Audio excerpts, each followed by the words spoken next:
Tout le monde dans la salle d'audience a ri quand Richard a jeté les papiers de règlement à travers la table. Il a dit au juge que sa femme était juste une femme au foyer qui ne pouvait pas comprendre les complexités de son empire d'1 milliard de dollars. Il pensait qu'il avait gagné. Il pensait qu'il partait avec tout. Mais il a oublié un petit détail terrifiant d'il y a 20 ans. Quand le juge a levé les documents d'incorporation jaunis et poussiéreux de la Sinclair Global Holding Company, la pièce est devenue mortellement silencieuse. La signature du PDG n'était pas celle de Richard. C'était la sienne, et elle était sur le point de reprendre chaque centime. Le silence dans le penthouse était suffocant. C'était le genre de silence qui précède habituellement une violente tempête, lourde d'humidité et de malice non dite. Lydia se tenait près de la fenêtre du sol au plafond, regardant l'étendue de la ligne d'horizon de Seattle. La pluie commençait à strier la vitre, brouillant les lumières de la ville en taches déchiquetées de néon. Elle a entendu les pas lourds avant de le voir. Richard ne marchait pas. Il piétinait. Il se déplaçait dans le monde comme si le sol lui devait une excuse d'être là. « Tu ne les as pas signés », a dit Richard. Sa voix n'était pas forte, mais elle portait ce bord glacé spécifique d'irritation qui avait défini les 5 dernières années de leur mariage. Lydia ne s'est pas retournée. Elle a ajusté le revers de sa blouse en soie, fixant son reflet dans la vitre. À 45 ans, elle était toujours frappante, bien que le stress des derniers mois ait tracé des lignes tendues autour de ses yeux. Je te l'ai dit, Richard, je dois les lire correctement. Les lire. Richard a laissé échapper un court rire incrédule. Il a jeté sa maillette sur le canapé en cuir italien, un canapé que Lydia avait choisi il y a 3 ans, dont il s'était plaint qu'il était trop cher, malgré qu'il ait gagné 7 chiffres ce mois-là. Lydia, sois réaliste. C'est du jargon juridique. Tu ne comprendrais pas la moitié des clauses là-dedans.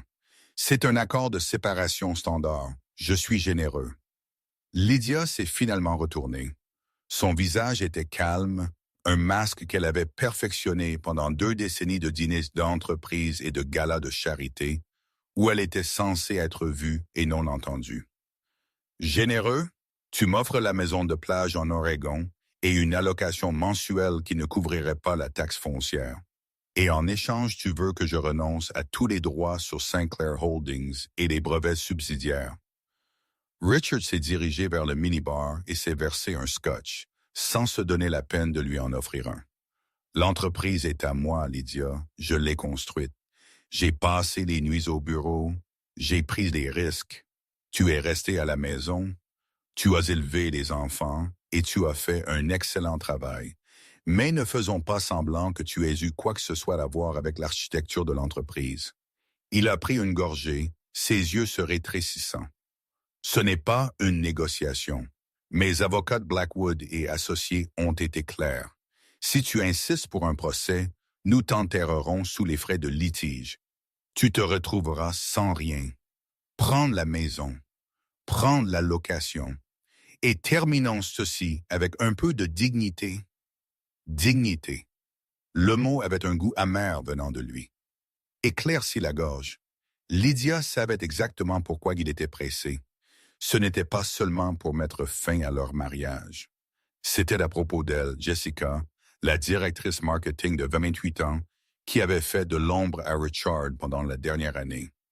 Lydia avait vu les SMS, les réunions stratégiques tard le soir qui avaient eu lieu dans des hôtels plutôt que dans des salles de conférence. Elle n'était pas aveugle. Elle était juste patiente. « Je ne signe pas ce soir, Richard », a dit Lydia doucement. Richard a claqué le verre, le liquide éclaboussant par-dessus le bord. « Arrête de jouer. Tu penses que tu es intelligente? Tu penses que gagner du temps va me faire te manquer? J'ai une fusion la semaine prochaine. J'ai besoin que ce divorce soit finalisé pour que le conseil d'administration ne devienne pas nerveux à propos de mes actifs personnels en suspens. » La fusion avec Consyncade Tech, a demandé Lydia. Richard s'est figé. Il ne lui avait pas parlé de Consyncade.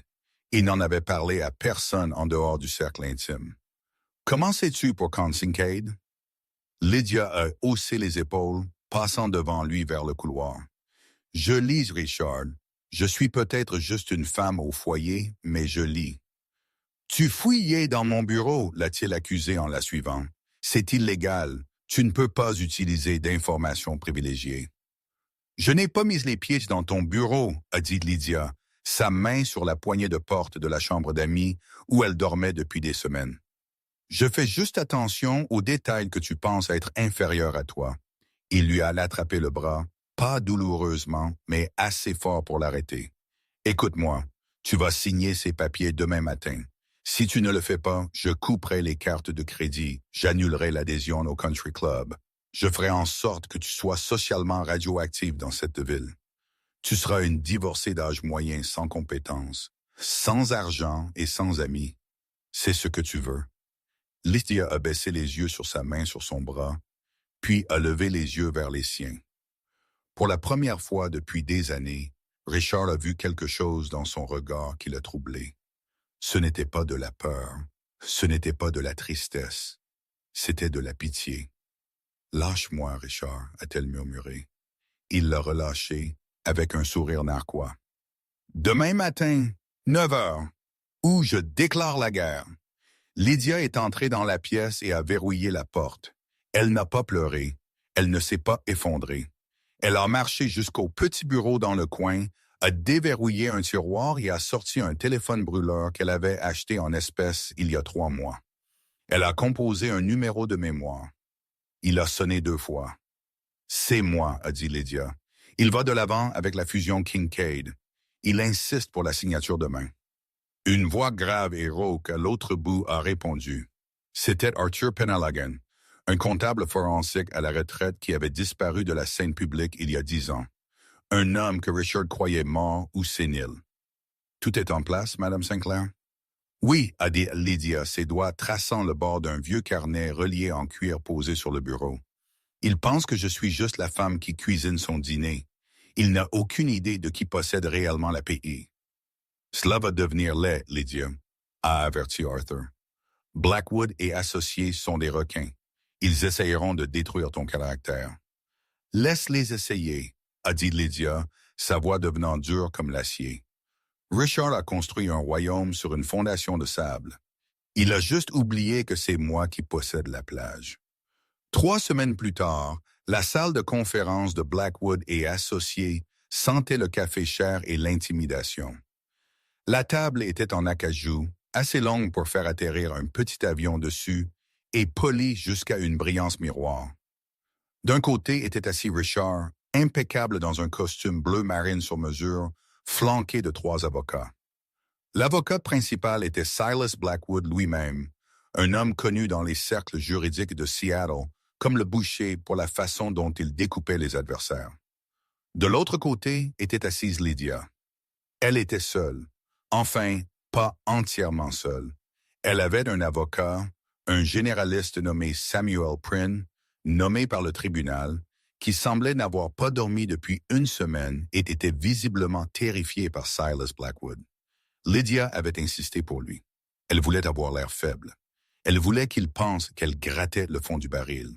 « Madame Sinclair, » a commencé Silas Blackwood, sa voix dégoulinant de fausse sympathie. Il n'a même pas regardé Samuel. Il s'est concentré entièrement sur Lydia.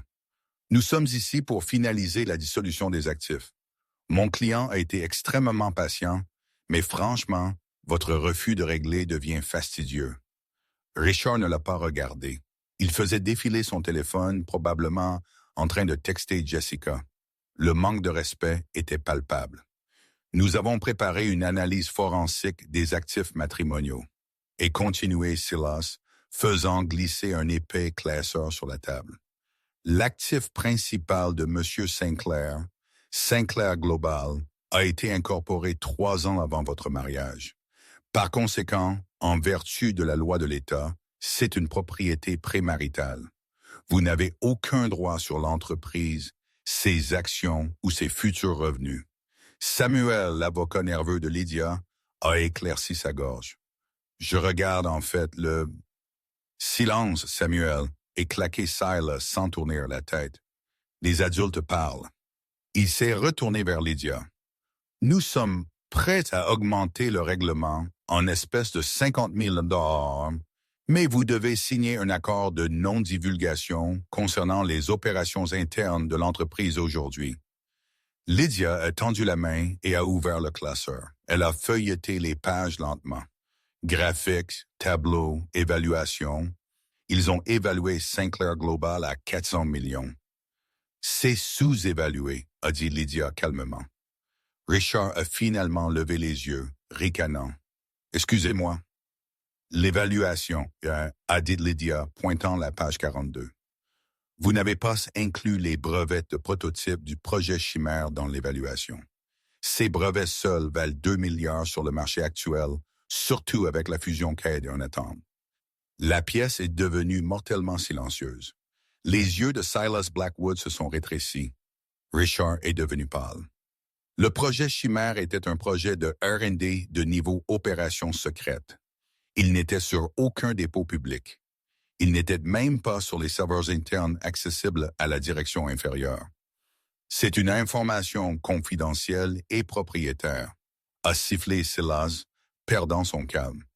Si vous divulguez cela, nous vous poursuivrons pour espionnage d'entreprise.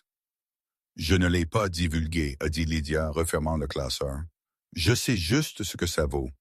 Et parce que vous cachez des actifs, cette offre de règlement est frauduleuse. Richard a claqué sa main sur la table. À qui parles-tu? Qui te nourrit ça? Il s'est levé, dominant la table. Tu es une femme au foyer, Lydia. Tu passes tes journées à jardiner et à planifier des déjeuners. Tu ne sais pas à quoi ressemble un brevet. Lydia l'a regardé, son expression illisible. Assieds-toi, Richard. Non, je veux savoir qui est la fuite, a crié Richard. Est-ce quelqu'un de la comptabilité? As-tu séduit l'un des stagiaires? Monsieur Sinclair, s'il vous plaît, a couiné Samuel, essayant d'intervenir. Tais-toi, a rugi Richard sur le pauvre avocat. Il a reporté sa fureur sur Lydia. Tu penses que tu peux me faire chanter? Je te détruirai. Je ferai en sorte que tu finisses dans un parc de caravanes. Lydia s'est levée. Elle a fouillé dans son sac à main un modeste sac fourre-tout, pas le Birkin qu'il lui avait acheté pour leur anniversaire, et a sorti une seule feuille de papier pliée. C'était une photocopie d'un document daté d'il y a 22 ans. Vous continuez à dire que Sinclair Global a été incorporé 3 ans avant notre mariage, a dit Lydia, sa voix stable. Et c'est vrai, mais vous semblez avoir oublié la première ronde de financement, la ronde des investisseurs providentiels qui vous a sauvé de la faillite en 1999. Richard a cligné des yeux. Il avait l'air confus. C'était un investisseur anonyme, l'Aurora Trust. Oui, a dit Lydia, l'Aurora Trust. Et alors, Richard a ri nerveusement. Cette fiducie est dissoute. C'est un des partenaires silencieux. Ils n'ont pas de droit de vote. En fait, a dit Lydia, faisant glisser le papier sur l'acajou vers Silas Blackwood, l'Aurora Trust n'était pas un partenaire silencieux. L'accord original stipulait qu'en cas de dissolution ou de vente de la société ou de divorce du fondateur principal, l'identité de la fiducie serait révélée et ils assumeraient le contrôle de vote majoritaire. Silas a arraché le papier. Ses yeux ont parcouru le texte juridique. Son visage, habituellement rougi d'arrogance, s'est vidé de sa couleur. Il a regardé le bloc de signature au bas de l'ancien document. « Ceci, c'est impossible, » a murmuré Silas. « Quoi? » a exigé Richard. « Qu'est-ce que c'est? » « Le fiduciaire de l'Aurora Trust, » a dit Silas, sa voix tremblante. « La personne qui a fourni les 2 millions de dollars initiaux qui ont lancé votre entreprise, » Lydia a terminé la phrase pour lui, « était moi. » Richard l'a fixé, sa bouche bée. « Toi, tu n'avais pas d'argent. Tu étais serveuse quand nous nous sommes rencontrés. »« J'étais serveuse, » l'a corrigé Lydia. « Mais j'étais aussi la seule bénéficiaire de la succession de ma grand-mère. C'était une inventrice excentrique. Elle m'a tout laissé. Je ne voulais pas que tu m'épouses pour mon argent, Richard. Alors, je l'ai investi en toi secrètement via une fiducie pour t'aider à réaliser ton rêve. Je pensais que nous étions partenaires. Elle s'est penchée, ses yeux froids comme la glace. Je possède 51% de Sinclair Global, Richard, et je ne vends pas. La pièce a tourné pour Richard. Il a agrippé le bord de la table. Tu, tu possèdes, et Lydia a ajouté un petit sourire dangereux jouant sur ses lèvres. Puisque vous venez d'admettre au dossier que vous essayez de cacher les actifs du projet Chimère à l'actionnaire majoritaire, je pense que j'appellerai une réunion du conseil demain. Elle s'est tournée vers son avocat stupéfait, Samuel. Allez, Sam, je pense que nous avons terminé ici. Lydia est sortie de la salle de conférence, laissant le maître de l'univers hyperventilé sur sa chaise. Mais la guerre n'était pas terminée. Richard n'était pas du genre à abandonner le pouvoir facilement, et il avait des amis dans des endroits bas. Des amis qui ne se souciaient pas des contrats, des signatures ou de la loi. Alors que Lydia montait dans l'ascenseur, son téléphone a vibré. C'était un SMS d'un numéro inconnu. Surveille tes arrières, Madame Sinclair. Les accidents arrivent. Richard Sinclair n'est pas rentré chez lui après le désastre chez Blackwood et Associés. Au lieu de cela, son chauffeur a navigué le SUV noir à travers les rues labyrinthiques du quartier industriel de Seattle, s'arrêtant finalement à un entrepôt sans prétention converti en club de cigares privé haut de gamme connu sous le nom de Le Caveau. À l'intérieur, l'air était épais de fumée et de secrets. Richard a contourné le bar et est allé directement à un box privé à l'arrière. L'attendait un homme qui n'existait pas sur le papier. Son nom, ou du moins le nom qu'il utilisait cette semaine, était Victor Hale. Hale était un gestionnaire de réputation, un euphémisme poli pour un homme qui détruisait des vies pour un prix. Elle a les documents d'incorporation originaux, a dit Richard, se glissant dans le box. Il ne s'est pas soucié des politesses. Ses mains tremblaient légèrement, un tremblement de rage qu'il ne pouvait pas supprimer. Elle a la preuve qu'elle a financé la ronde des investisseurs providentiels via l'Aurora Trust. Elle revendique 51% de propriété. Hale a pris une lente bouffée de son cigare, les braises brillant comme l'œil d'un démon dans la pénombre. C'était un petit homme, sans prétention, portant un costume gris qui coûtait plus cher que la plupart des voitures des gens. L'Aurora Trust, c'est un fantôme des années 90. Je pensais que tu avais déchiqueté ces fichiers. Je l'ai fait, a sifflé Richard. Elle a dû garder une copie ou elle en a volé une avant que je ne puisse la détruire. Peu importe comment. Le fait est qu'elle l'a posé sur la table devant Blackwood. Si elle dépose ça auprès de la SEC, la fusion Kincaid est morte.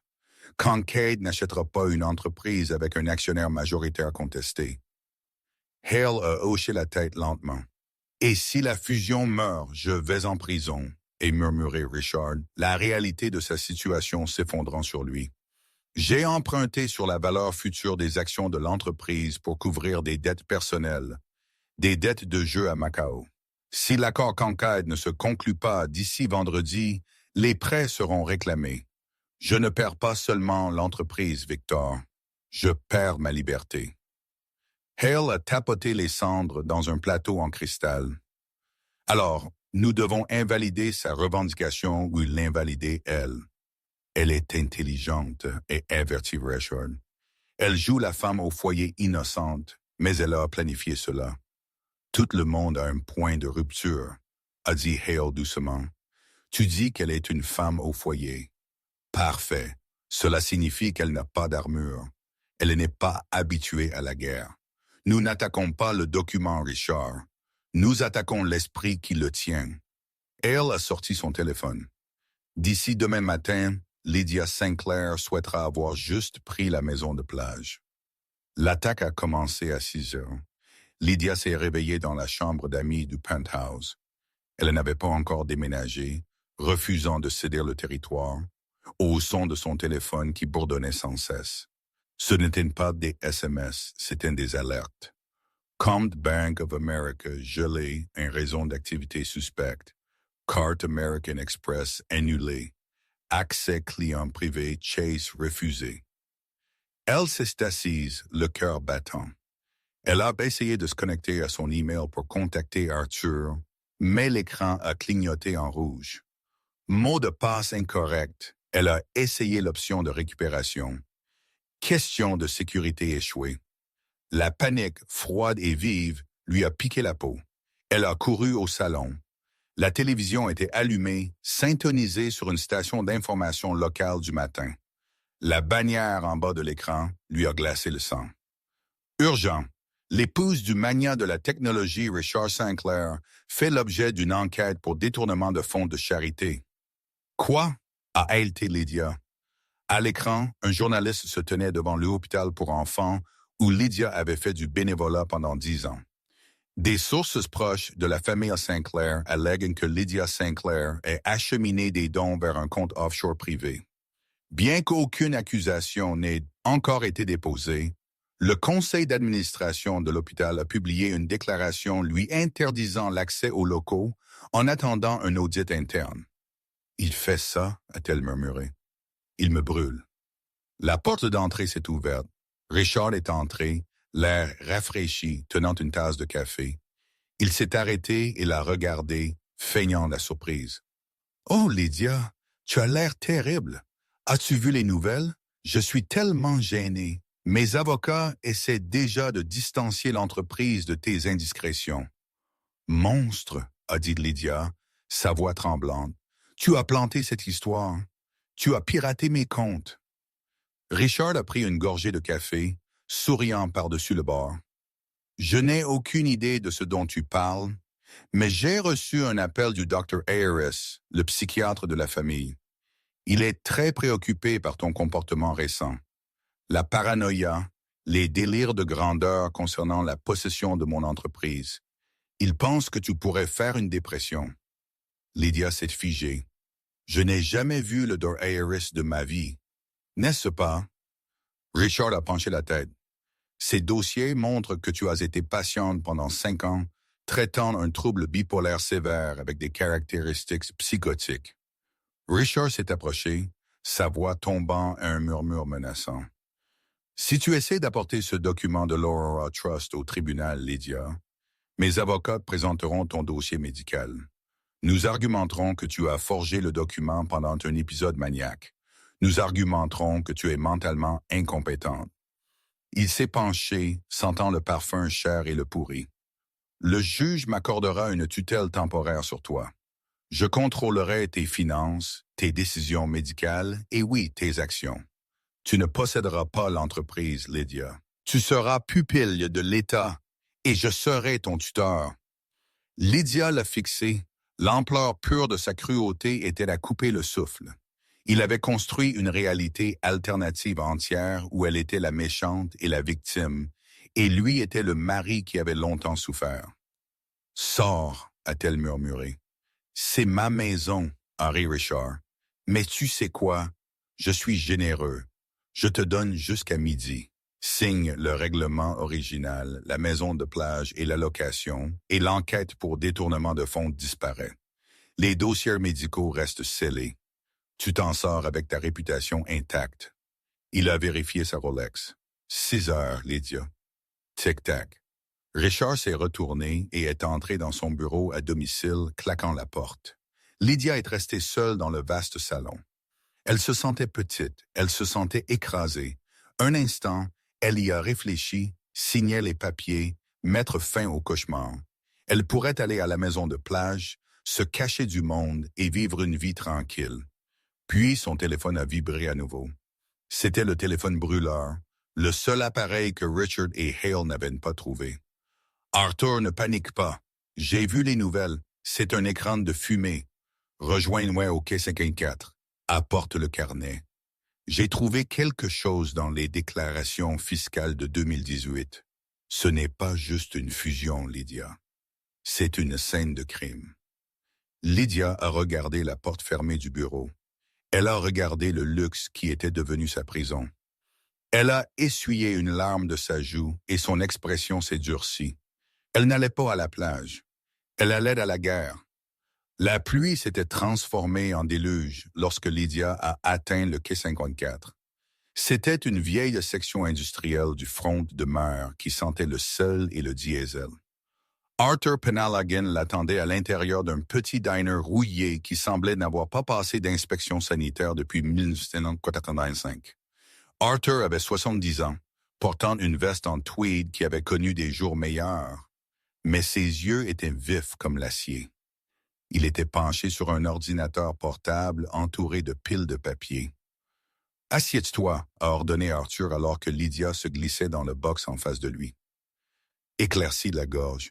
Il n'a pas demandé comment elle allait. Il savait. Il t'a frappé fort. Il a tout gelé, a dit Lydia, agrippant sa tasse de café froid. Il m'accuse de détournement de fonds. Il a de faux dossiers médicaux disant que je suis bipolaire. Il va essayer d'obtenir une tutelle. Arthur a hoché la tête sombrement. Le jeu Britney Spears. Manœuvre classique pour un conjoint essayant de prendre le contrôle d'actifs qu'il ne possède pas. Cela signifie qu'il est désespéré. Désespéré? A ricané Lydia. Il a l'air de gagner. Il a l'air de gagner parce qu'il joue au dame, a dit Arthur en tapotant l'écran de son ordinateur portable. Mais nous jouons aux échecs. Regarde ça. Il a tourné l'ordinateur portable vers elle. Sur l'écran se trouvait un réseau complexe de virements bancaires. J'ai fait une plongée profonde dans les grands livres subsidiaires de Sinclair Global, a expliqué Arthur. Plus précisément, le budget R&D pour le projet Chimère. Richard prétend avoir dépensé 200 millions pour développer le prototype. Mais regarde où est allé l'argent. Lydia a plissé les yeux devant l'écran. Les virements étaient vers des entreprises dont elle n'avait jamais entendu parler. Orion Logistics, Île Caïman, Blue Sky Consulting, Malte Apex Holdings, Chypre. Société coquille, a réalisé Lydia. Coquille vide, a corrigé Arthur. J'ai retracé la propriété. Elles mènent toutes à une seule entité bénéficiaire, la fiducie du dragon émeraude à Macao. Je, ai respiré Lydia. Il a parlé de Macao. Il y est allé 3 fois l'année dernière pour affaires. Il n'a pas dépensé 200 millions en R&D, a dit Arthur, sa voix baissant. Il l'a volé. Il a détourné le capital de l'entreprise pour payer des dettes de jeu. Et il l'a listé comme dépenses de recherche et développement pour cacher la perte aux actionnaires. Ce n'est pas seulement un motif de divorce, Lydia. C'est de la fraude fédérale sur les valeurs mobilières, un grand larcin, de l'évasion fiscale. Si l'IRS voit ça, il partira pour 20 ans. Lydia a fixé les chiffres. C'était le levier. C'était la bombe nucléaire. Mais, a averti Arthur levant un doigt, nous ne pouvons pas simplement divulguer cela. Si nous le divulguons, le prix de l'action s'effondre à 0. L'entreprise devient sans valeur. Ta participation de 51% devient 51% de rien. Nous devons le retirer chirurgicalement sans tuer le patient. Comment? A demandé Lydia. La réunion du conseil, a dit Arthur. Le vote de la fusion Concade a lieu demain à 14h. Richard a accéléré le calendrier. Il veut encaisser avant que quiconque ne regarde de trop près les comptes. Tu dois entrer dans cette salle de conférence, présenter le document de l'Aurora Trust au conseil d'administration et prendre sa chaise. Il ne me laissera pas entrer dans le bâtiment, a dit Lydia. Il m'a banni. Il peut bannir sa femme, a dit Arthur avec un sourire sec et terrifiant. Il ne peut pas bannir l'actionnaire majoritaire. Mais tu auras besoin de renfort. Tu as besoin de quelqu'un qui effraie Richard plus que ses bookmakers de jeux.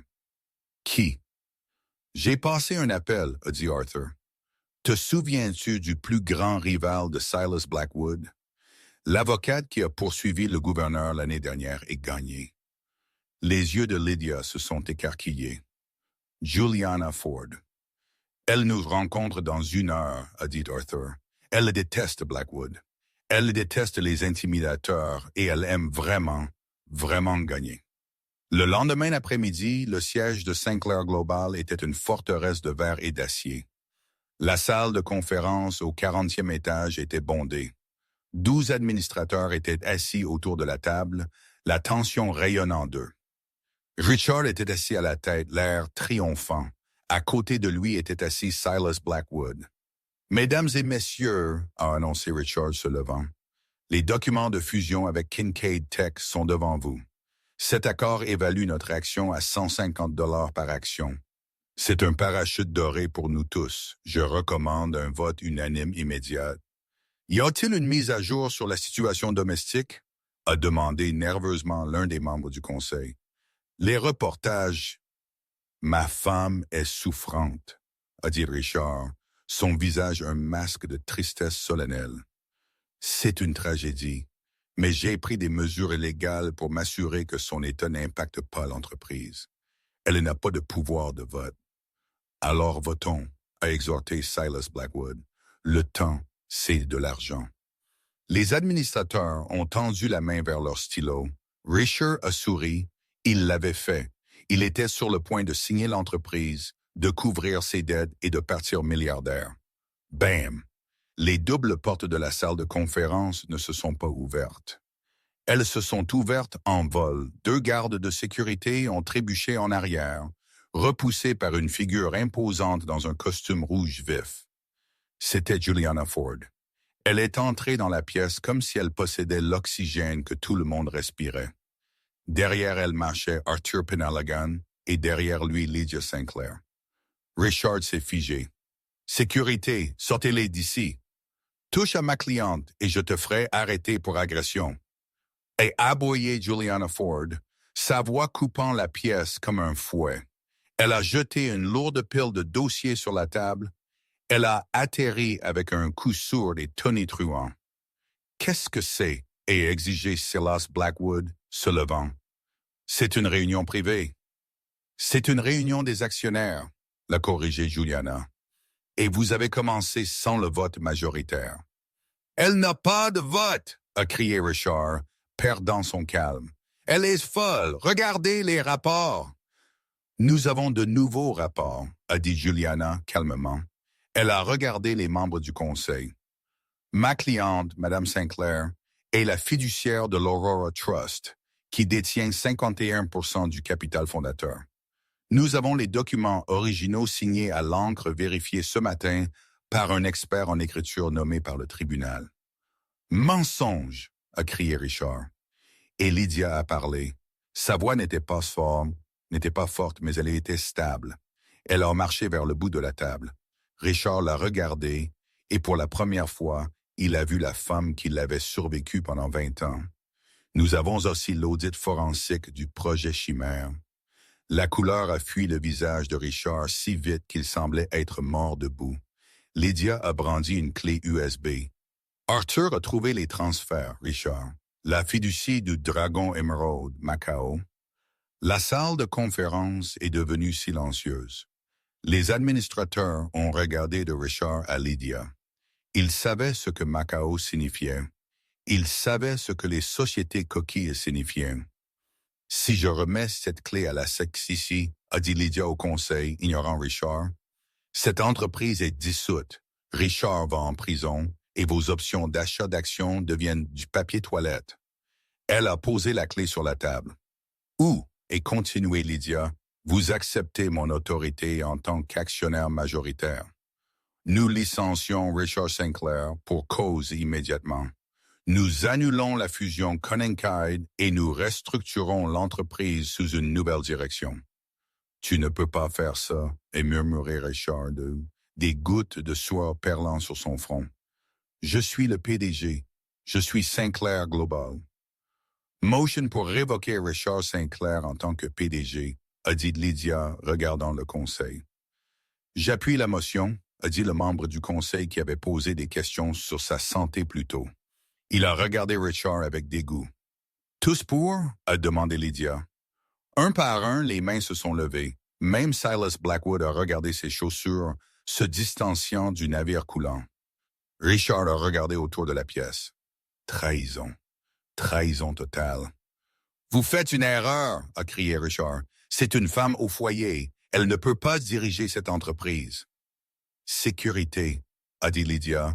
utilisant le même ton que Richard avait utilisé avec elle pendant des années.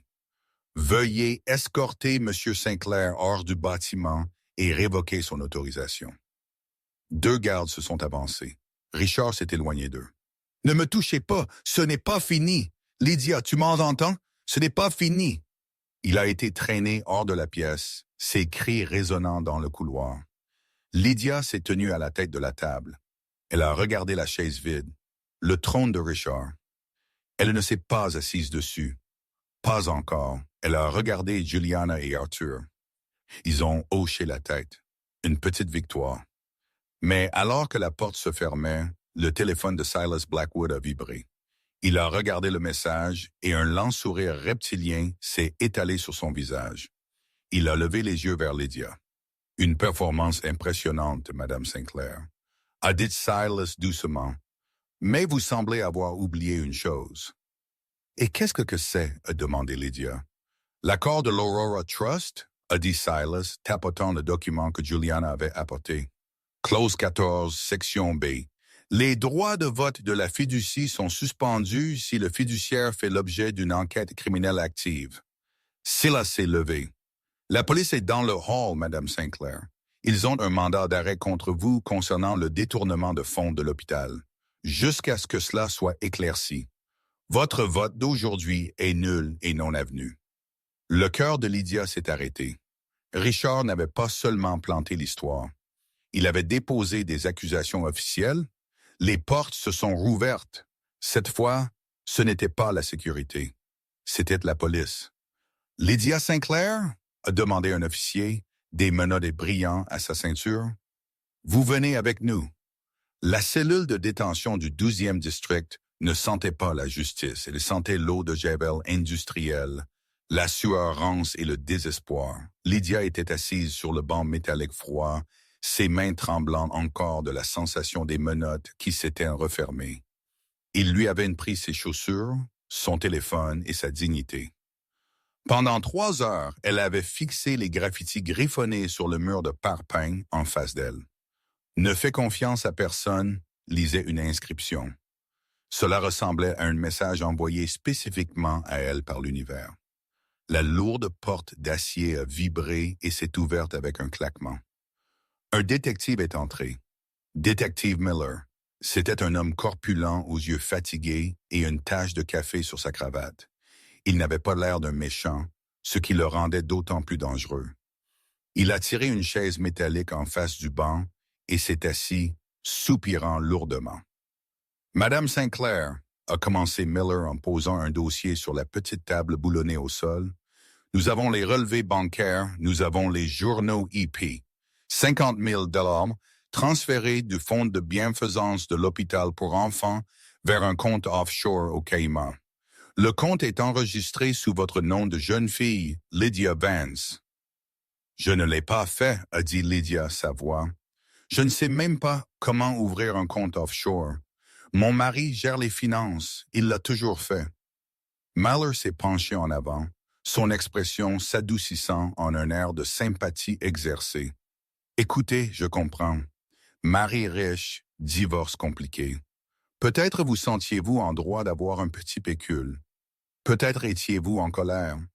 Si vous coopérez, nous pouvons parler au procureur. Nous pouvons appeler cela un laps de jugement dû au stress, une libération conditionnelle, un service communautaire. Mais si vous vous battez avec le montant impliqué, vous risquez 5 à 10 ans de prison d'État. C'est un coup monté, a insisté Lydia, les larmes lui piquant les yeux. Mon mari essaye d'invalider mes droits de vote dans son entreprise. Vérifiez le moment, détective. J'ai été arrêté 5 minutes après avoir essayé de le destituer de la chaise de PDG. Miller a secoué la tête. Nous avons vérifié les horodatages. Les transferts ont eu lieu il y a 3 semaines, bien avant la réunion du conseil. Il l'a planifié, a crié Lydia. Il planifie ça depuis des mois. Miller s'est levé, sa sympathie s'évaporant. Vous êtes dans le déni, Madame Sinclair. Vous avez une audience de caution demain matin. Je vous suggère d'appeler un avocat spécialisé dans les négociations de plaidoyer, pas dans les conspirations. Il l'a laissé seul dans le silence. Une heure plus tard, la porte a de nouveau vibré. Lydia a levé les yeux, espérant Juliana. Au lieu de cela, Silas Blackwood est entré. Il avait l'air déplacé dans la cellule miteuse, son costume italien scintillant sous les lumières fluorescentes. Il ne s'est pas assis. Il s'est tenu près de la porte, tenant un mouchoir sur son nez, comme si l'air même du commissariat était toxique. « Confortable ?» a demandé Silas. « Sortez !» a craché Lydia. « Je suis ici en tant que messager », a dit Silas, vérifiant sa montre. Richard est très angoissé par tout ça. Il déteste voir la mère de ses enfants derrière les barreaux. Il est prêt à retirer les accusations. Lydia a ri d'un rire sec et amer. Richard ne peut pas retirer les accusations criminelles. Cela dépend de l'État. Richard a de l'influence, a corrigé Silas doucement. Le conseil d'administration de l'hôpital retirera sa plainte si les fonds sont restitués. Et miraculeusement, nous avons trouvé des preuves que le transfert était peut-être une erreur administrative causée par une attaque de malware. Le détective Miller sera satisfait de clore l'affaire comme une cyberfraude par un tiers inconnu. « Et le prix ?» a demandé Lydia, bien qu'elle le sût déjà. Silas a fait glisser une seule feuille de papier à travers les barreaux. « Vous signez ceci. C'est une rétractation complète de votre revendication sur l'Aurora Trust. Vous admettez que le document que vous avez présenté aujourd'hui était un faux créé lors d'un épisode de santé mentale. Vous accordez à Richard la pleine procuration sur vos actifs pour les 10 prochaines années. » Lydia a fixé le papier. C'était une condamnation à mort. Pas une mort physique, mais la mort de sa liberté. Elle serait sa propriété. Et si je ne signe pas, alors les preuves d'erreur administrative disparaissent. Et haussez les épaules, Silas. Vous allez au procès. Vous allez en prison. Et pendant que vous pourrissez dans une cellule, Richard vend l'entreprise à Conkai Tech, déménage à Monaco avec Jessica, et vous oubliez que vous avez jamais existé. Il a posé un stylo sur le sol, le faisant glisser juste à sa portée. Vous avez jusqu'à l'audience de caution demain à 9 heures. Réfléchissez-y, Lydia. Bien que je doute que vous dormiez beaucoup sur ce banc. Silas s'est retourné et est sorti, le claquement de ses talons résonnant comme un compte à rebours. Pendant ce temps, de l'autre côté de la ville, les amis dans des endroits bas étaient au travail. L'appartement d'Arthur Penalagon contrastait fortement avec le penthouse de Richard. C'était une unité de sous-sol dans une maison de grès brun remplie de serveurs, de ventilateurs de refroidissement et de piles de disques durs. L'air bourdonnait du son de la puissance de traitement. Juliana Ford arpentait la petite pièce, alimentée par la rage et l'espresso. Ils l'ont coincé, Arthur. Le procureur pousse pour une caution élevée à cause du potentiel de risque de fuite. Ils affirment qu'elle a des actifs offshore. Je trace le compte offshore maintenant, et murmurait Arthur, ses doigts volant sur un clavier mécanique. Richard est arrogant. Il pense que parce qu'il a utilisé un VPN, il est invisible, mais tout le monde laisse une empreinte digitale. Il est assez intelligent pour ne pas utiliser son propre ordinateur, et noté Juliana. Correct, a dit Arthur. Les transferts vers le faux compte de Lydia Vance n'ont pas été autorisés depuis le terminal de Richard. Ils ont été autorisés depuis un appareil avec l'adresse MAC se terminant par 4F2E. À qui est cet appareil? Arthur a tapé quelques touches supplémentaires, accédant aux journaux du réseau interne de Sinclair Global, qu'il avait piraté il y a des années. C'est un iPad Pro enregistré au service marketing. Juliana a arrêté d'arpenter. Marketing. Jessica. Jessica Moore a confirmé Arthur. La maîtresse de Richard. Il a utilisé son iPad pour exécuter le coup monté. Il l'a probablement fait pendant qu'elle dormait. Ou, Arthur a fait une pause, plissant les yeux devant l'écran. Attendez, c'est intéressant. Quoi? Il y a une autorisation secondaire, a dit Arthur. La banque a exigé un code d'authentification à 2 facteurs envoyé par SMS. Il a été envoyé à un numéro de téléphone se terminant par 9. Juliana a sorti son téléphone. J'ai l'annuaire de l'entreprise. Laisse-moi vérifier. Elle a fait défiler frénétiquement. Namefa 911, ce n'est pas le numéro de Richard, c'est le portable personnel de Jessica. Alors elle savait, a dit Arthur, s'affalant dans sa chaise. Elle l'a aidé à piéger Lydia. Ce n'est pas seulement la maîtresse, c'est la complice. Ou, a dit Juliana, ses yeux se rétrécissant. C'est la Patsy. Qu'est-ce que tu veux dire? Pense-y, Arthur. Richard est sur le point de vendre l'entreprise et de fuir. Si l'IRS ou la SEC enquête un jour sur ce détournement de fonds, vers qui pointe la trace numérique? Pas Richard. Elle pointe vers l'iPad de Jessica et le téléphone de Jessica. Il la prépare à prendre la chute pour tout si le coup monté de Lydia échoue. Juliana a attrapé son manteau. Où est Jessica en ce moment? Arthur a vérifié les journaux GPS du téléphone de l'entreprise. Elle est au Le Rêve, le bistrot français du centre-ville, seule. Je vais lui rendre visite, a dit Juliana, un sourire de requin se répandant sur son visage. Je pense qu'il est temps que Mademoiselle Moore réalise à quel point son petit ami l'aime vraiment. Le Rêve était le genre d'endroit où l'éclairage était assez tamisé pour cacher les péchés et le vin était assez cher pour les oublier. Jessica Moore était assise à une table d'angle, sirotant un martini. Elle avait l'air glamour, mais son pied tapait nerveusement sous la table. Richard était censé être là il y a 1 heure pour célébrer leur victoire. Il ne répondait pas à ses SMS. Cette place est-elle prise? Jessica a levé les yeux. Une grande femme en trench-coat rouge se tenait là. Jessica l'a immédiatement reconnue du chaos de la salle de conférence. L'avocate, le requin. Vous! Jessica s'est raidie. J'appelle la sécurité. Je ne ferai pas ça, a dit Juliana, se glissant dans le box sans y être invitée. Elle a posé un dossier sur la table. Il n'était pas épais, mais il semblait lourd. Pas à moins que vous ne vouliez que le FBI voie ceci avant vous. Qu'est-ce que c'est? A demandé Jessica, sa voix tremblant légèrement. C'est une carte, a dit Juliana, une carte de votre futur. Elle a ouvert le dossier. Il montrait les journaux de virement bancaire, l'adresse MAC de l'iPad de Jessica et les codes d'authentification à 2 facteurs de son téléphone. Richard nous a dit que vous l'aviez aidé à piéger Lydia. Et mentit Juliana doucement. Il fait un marché, Jessica. Il a dit à la police que vous étiez le cerveau.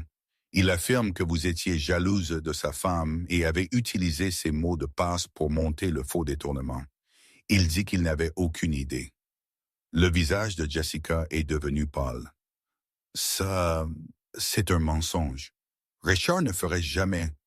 Vraiment? Juliana a levé un sourcil. Richard Sinclair, l'homme qui a trompé sa femme de 20 ans, l'homme qui a détourné le fonds R&D de sa propre entreprise. Vous pensez qu'il vous est loyal?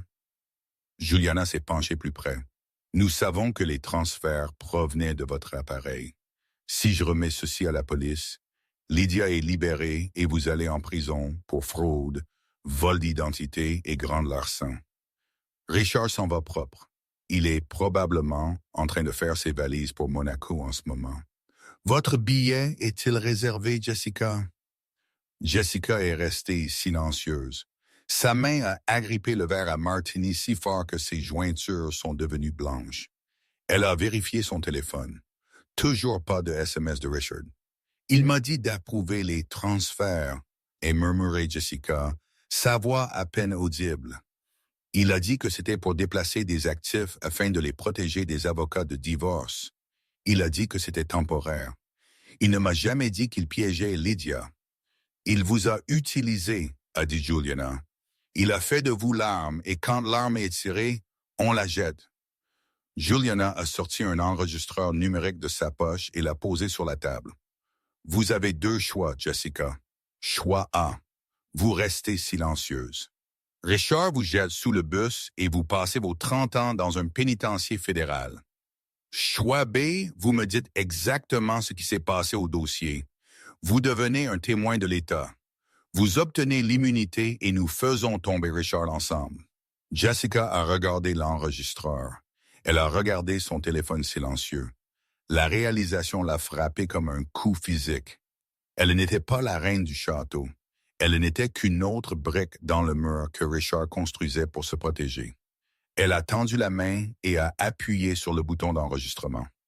Mon nom est Jessica Moore, a-t-elle commencé, sa voix tremblante mais gagnante en force, et je veux signaler un crime. Le lendemain matin, la salle d'audience pour l'audience de caution était bondée. Les journalistes bordaient les bancs arrière. Richard était assis au premier rang, l'air sombre et solidaire, jouant le mari en deuil parfaitement. Silas Blackwood était debout à la table de la défense, l'air ennuyé. Lydia a été amenée vêtue d'une combinaison orange. Elle avait l'air fatiguée, ses cheveux en désordre, mais sa tête était haute. Elle a balayé la pièce. Elle a vu Richard. Il lui a offert un petit sourire triste et a murmuré le mot « signe ». Le juge Holloway a frappé le maillet. « Nous sommes ici pour l'audience de caution de Lydia Sinclair, accusée de... » « Votre honneur. » Une voix a retenti du fond de la salle d'audience. Les portes se sont ouvertes en vol. Juliana Ford est entrée, flanquée de 2 officiers en uniforme et d'une Jessica Moore l'air terrifiée. « Objection! » a crié Silas Blackwood, se levant d'un bond. « C'est hautement irrégulier. »« Nous avons de nouvelles preuves, votre honneur, » a dit Juliana, marchant vers le banc. Des preuves qui exonèrent complètement ma cliente et impliquent M. Richard Sinclair dans une conspiration pour commettre une fraude et une obstruction à la justice. Richard s'est levé, son visage se tordant de confusion. « Jessica, qu'est-ce que tu fais? » Jessica ne l'a pas regardé. Elle a regardé le juge. « Il m'a forcé à le faire, » a-t-elle dit fort, sa voix résonnant dans la pièce silencieuse. « Il a utilisé mon iPad. Il a configuré les comptes. Il m'a dit qu'il cachait de l'argent d'elle. »« Mensonge !» a crié Richard. « C'est une employée mécontente. Elle est mentalement instable. »« Nous avons une déclaration sous serment, » a dit Juliana, tendant le document au juge. « Et nous avons les journaux numériques prouvant que Richard Sinclair ait accédé au système bancaire en utilisant les identifiants de Mademoiselle Moore sans sa pleine connaissance de l'intention. » Le juge Holloway a lu le document. Ses sourcils se sont levés. Il a regardé le procureur. L'État souhaite-t-il revoir cela? Le procureur, voyant l'écriture sur le mur, a hoché la tête. Si ce témoignage tient la route, votre honneur, l'État demande de rejeter toutes les accusations contre Lydia Sinclair immédiatement. Rejeter. Le juge a frappé le maillet. Madame Sinclair, vous êtes libre de partir. La salle d'audience a éclaté. Les journalistes ont crié des questions. Richard est resté figé. Il a regardé Silas. « Répare ça, répare ça. »« Je ne peux pas réparer ça, » a dit Silas, fermant sa maillette. « Tu es seul, Richard. » Lydia est sortie du box des accusés. Elle n'a pas regardé les caméras. Elle a marché droit vers Richard. Il tremblait maintenant, réalisant que les murs se refermaient. « Lydia, attends. Parlons. Nous pouvons arranger ça. L'entreprise. » « L'entreprise, » a dit Lydia, sa voix glaciale. « La fusion Concade. Vous essayez de la signer ce soir, n'est-ce pas? Au gala des fondateurs. »« Je dois, » et balbutiait Richard, « les prêts. »« Vous ne signez rien, » a dit Lydia. « Je vous verrai au gala, Richard. Portez un beau costume. Ce sera la dernière fois que vous en porterez un. » Lydia s'est tournée vers Juliana. « Sortez-moi de cette combinaison. J'ai besoin d'une robe, une rouge. » Le gala des fondateurs était l'événement social de la saison organisé au Seattle Symphony Hall. C'était une mer de smoking, de diamants et de champagne. Le logo de Sinclair Global était projeté sur la scène, entrelacé avec le logo de Concade Tech. Richard était sur scène, transpirant abondamment sous les projecteurs. Il précipitait le discours. Il devait obtenir les signatures sur la ligne pointillée avant que la police ne rattrape les événements du matin. Le PDG de Concade Tech, un homme aux traits marqués nommé Monsieur Sterling. « Non, attendez, pas ça, pas Sterling. » Monsieur Conningcade se tenait prêt avec un stylo. Et donc, a balbutié Richard dans le microphone, c'est avec une grande fierté que nous fusionnons nos futurs. Soudain, l'écran de projection derrière lui a clignoté. Les logos ont disparu. À leur place, une vidéo a commencé à jouer. C'était des images granuleuses de caméras de sécurité. Elle montrait Richard dans son bureau, parlant au téléphone. L'audio était limpide. Je me fiche des protocoles de sécurité. Falsifier juste les résultats des tests pour le projet Chimère. Nous avons besoin que l'évaluation soit élevée pour la fusion. Une fois que Conningcade l'achètera, les batteries qui explosent seront leur problème, pas le mien. La foule a haleté. Un murmure collectif d'horreur a balayé la salle. Monsieur Conningcade a laissé tomber son stylo. Il a reculé d'un pas par rapport à Richard, le regardant avec un dégoût absolu. Richard s'est retourné, fixant le gigantesque écran. « Éteignez ça! Qui a coupé le flux? » « Ce n'est pas un flux, Richard, » a dit une voix amplifiée par les haut-parleurs. Lydia Sinclair est montée sur scène. Elle portait une robe de soirée rouge sang qui ressemblait à une armure. Elle tenait un microphone dans une main et la télécommande dans l'autre. « C'est la vérité, » a dit Lydia à l'audience stupéfaite. « Mon mari n'est pas seulement un voleur, c'est un fraudeur. Le projet Chimère ne fonctionne pas. La technologie est dangereuse. Et il était sur le point de vous la vendre, Monsieur Conningcade, pour 4 milliards de dollars. Richard s'est jeté sur elle. Tu ruines tout. Avant qu'il ne puisse l'atteindre, 2 hommes en costume l'ont plaqué. Pas la sécurité. Le FBI. Lydia a baissé les yeux sur son mari épinglé au sol de la scène qu'il avait construite. « Je n'ai rien ruiné, Richard, » a-t-elle dit, sa voix amplifiée pour que le monde entier l'entende. « J'ai juste nettoyé la maison. » Elle s'est tournée vers la foule, vers les caméras et vers les membres du conseil d'administration. « Mon nom est Lydia Sinclair. Je suis la propriétaire de Sinclair Global. Et à partir de ce moment, la fusion est annulée. Le PDG est renvoyé et nous sommes sous une nouvelle direction. » La pièce est restée silencieuse pendant un battement de cœur. Puis, lentement, quelqu'un a commencé à applaudir, puis un autre. Puis toute la pièce a éclaté en applaudissements. Pas pour l'entreprise, mais pour la femme qui l'avait incendiée pour la sauver. 6 mois plus tard, la pluie à Seattle ne semblait plus oppressive. Elle ressemblait à un nouveau départ. Lydia était assise dans le bureau qui avait autrefois été un territoire interdit. Le bureau en acajou avait disparu, remplacé par une table en verre moderne et élégante couverte de plans. Le décor sombre et intimidant que Richard favorisait avait été enlevé, remplacé par une lumière chaude et un espace ouvert. Le panneau Sinclair Global sur le bâtiment avait disparu.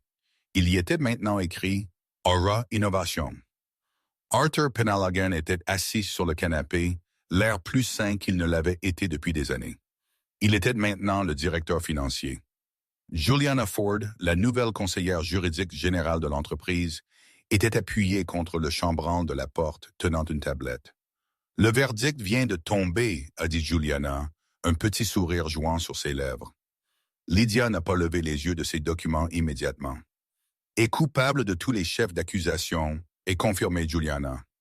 Fraude sur les valeurs mobilières, détournement de fonds, espionnage d'entreprise. Le juge lui a donné 15 ans, sans libération conditionnelle pendant au moins 10.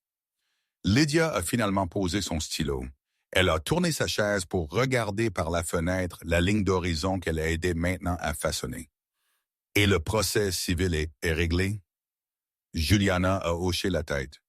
Vous obtenez tout, les actifs, les comptes, les propriétés. Il ne lui reste rien d'autre que son compte de cantine de prison.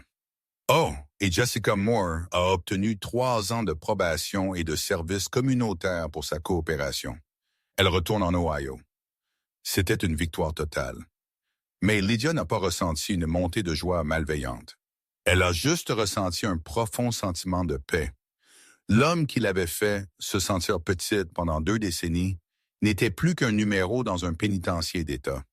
Il l'avait sous-estimée non pas parce qu'elle était faible, mais parce qu'il était trop arrogant pour voir que la gentillesse n'est pas un manque de force, c'est une forme de discipline. Le téléphone sur son bureau a sonné. C'était la ligne privée. Lydia a regardé l'identification de l'appelant. Établissement correctionnel. Appel à frais virés de Richard Sinclair. Arthur et Juliana l'ont regardé. La pièce est devenue silencieuse. Lydia a tendu la main. Sa main a plané au-dessus du récepteur. Elle a pensé à répondre. Elle a pensé à l'entendre supplier ou crier ou la blâmer une dernière fois. Elle a pensé à lui dire que l'action de l'entreprise était en hausse de 30% depuis qu'elle avait pris la relève, ou que le projet d'énergie propre basé sur les brevets de sa grand-mère changeait l'industrie. Mais elle a alors réalisé qu'elle n'avait pas besoin de lui dire quoi que ce soit.